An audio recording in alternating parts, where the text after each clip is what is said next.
Good afternoon, everyone. Welcome back to a new episode with Literature with Daniel. It's been quite a while since I posted my last episode, but today, hopefully, we'll all be a bit satisfied. Today, we're on Canto 6. Last chapter, we were on the Canto of the Canto of the Lustful, where Dante talked to a few people.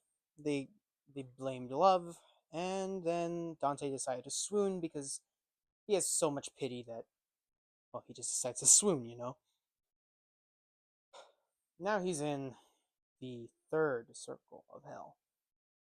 In this circle, he finds himself among the gluttons. The gluttons are those who in life decided to waste the gifts that God gave them, and instead they just consumed away at anything. Don't get me wrong, food is good to eat. I like food. I also like drinks. But you have to abstain from that stuff from time to time. Everything in moderation, right? Anyway, these people are the people who just allowed it to control their lives, and so now they're in hell. Honestly, I'm not exactly sure if this is as bad as the Circle of Lustful, punishment wise, but I'm pretty sure it's still a bit more worse. Anyway, Dante wakes up, and he's in a land full of really muddy rain. Don't ask me how it's raining in hell, I don't know. And snow that looks muddy and disgusting. That's a cheerful tone to this new canto, isn't it? And as Dante's he's looking around, and he realizes, oh, wait a minute. There's souls everywhere. They're like writhing in the muck. He can't actually recognize any of them because they're so befuddled with all this disgusting stuff that they're hardly recognizable. You can't recognize them. And among these sinners is Corbeus, the three-headed dog from Greek mythology.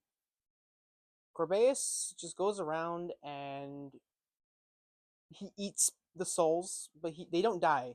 You have to remember this. They don't die when he eats them. He just eats them up and he throws them back out. And they're in mini pieces, and then they kind of regenerate back into themselves. Also, it's extremely cold here, so that the souls are always in an uncomfortable state. It's not a pretty picture. This is actually a lot more disgusting than other places that we've ventured into so far. I mean, apart from the opportunists, but that wasn't technically in hell. But anyway, that's that's the scene that you're in, if you were to imagine it. See Dante in the corner. Well, he's somewhere, kind of like a speck with Virgil, and they're looking around at all this pain, basically, and also the smell is horrible as well. So if you bring it into your imagination and you see nothing but a wasteland of putrid muck and a lot of writhing souls, or think of writhing people, because the souls take on the form of a physical appearance. So just think of people writhing in muck, and it's cold, and and snow is falling, and the snow is black snow because it's so disgusting, and the rain is basically practically mud, and there's a three-headed dog going around and eating people and throwing them back out. That's that's where Dante is right now. And Virgil doesn't really say much in this canto. He does tell him, he does say though, he's like, hey, well, you're in the gluttons now. Let's go. So now they have to get out of the gluttons. This place. And they're walking along, right? They're just going along, doing their thing.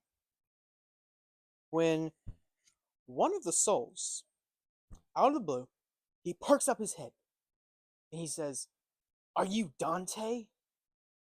And Dante looks at his soul, who, as I said before, you can't really recognize them because they're so smothered in sludge. So Dante doesn't know this person. He says, "I do not know you." And then the man or soul said, "I before I was unmade, like before I died, you were born. And on Earth, people knew me as Chaco the Hog." Chaco the Hog was a man who lived in Florence, who was notorious for his gluttonous behavior. He was he was a glutton through and through. From what historically we can find out about him, all Florentines would admit that he was the number one sin he dealt with the most was the sin of gluttony.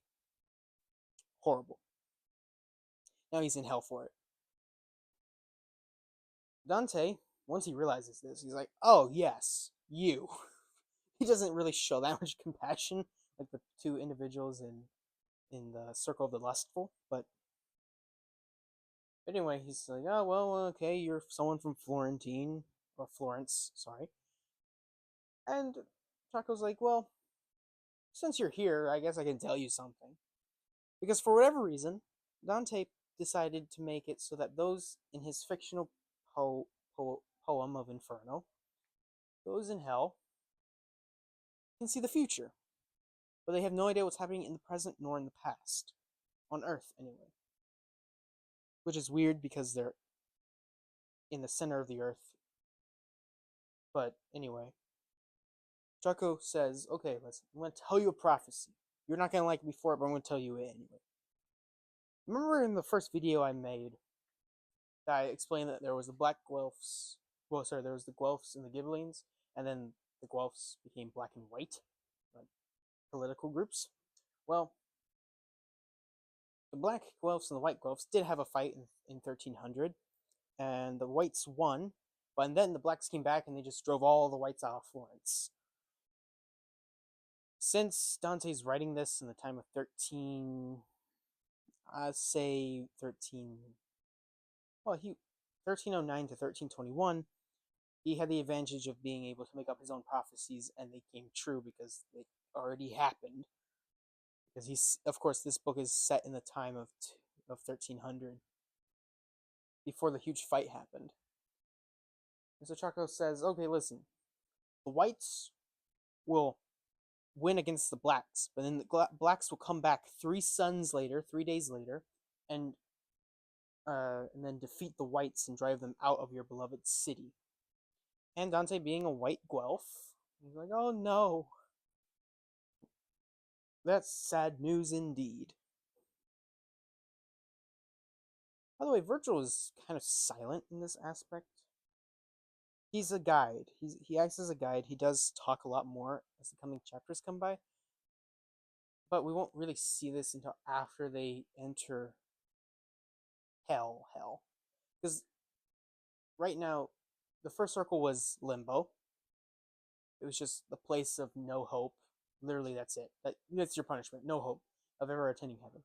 Then you come into hell proper, which is which is the circles of the lustful, the gluttonous, and there's another one coming up. I forgot what it's called, but that's gonna be for the next video. After that fourth circle, you come into the innermost center of hell, which is very bad to be in, honestly. That's when Virgil starts talking a bit more on the nature of those circles. Here, he doesn't really have to say much because everyone, I would say, is plagued by lust, gluttony, well, all the seven deadly sins, but the main one being lust, because it's literally the first circle that Dante wrote down, because it's so easy to fall into that Dante's like, well, I guess that circle must have the most sinners, but yet at the same time, it must be the less punishment because the demons won't have as much satisfaction of having quantity over quality. And then there you have the gluttonous and whatnot. Anyway, that's just how I think Dante would have viewed it, because honestly, that does seem rather logical. So Dante, he hears this prophecy from Chocolate the Hog, and then Dante basically says, "Thank you. I won't see you again, though. So bye." I believe Chaco did ask. For some reason, many of these souls they keep trying to get Dante to tell about their story. Um, in hell proper, not the centermost of hell. But yes, they keep trying to get their story told by Dante, saying like, "Oh no, I didn't do this because of that. I did it because of this. It was God's fault that I did it. It was for it was for something else I did it." Chaco also asks to be for Dante to remember him, and Dante's like, "Yeah, sure." And that's when they go into the second. That's when they go into the fourth circle. I'm not sure how long they walked in this circle, honestly. The the third circle, but they must have walked for a little bit because it is all spanning from Good Friday to Easter Sunday. He enters hell on Good Friday, and he leaves hell on Easter Sunday, which is reminiscent of Christ, what he did. It's supposed to be symbolic for that. The thing is, we're actually going to be getting closer to the Lent season. Well, we're already in Lent, actually, but who knows? Perhaps I should finish Inferno on Easter Sunday. That's a good idea. And hopefully I would be able to do that. We just have a couple more cantos to go through. Roughly around, let's see, there's 3 or 4 cantos in Inferno, -6 because we just got done with Canto 6 today. That means there's 28 cantos to go through. Oh boy, will that be a journey. Well, have a good day, everyone, and tune in next time, or whenever I set out a new video. Have a good day.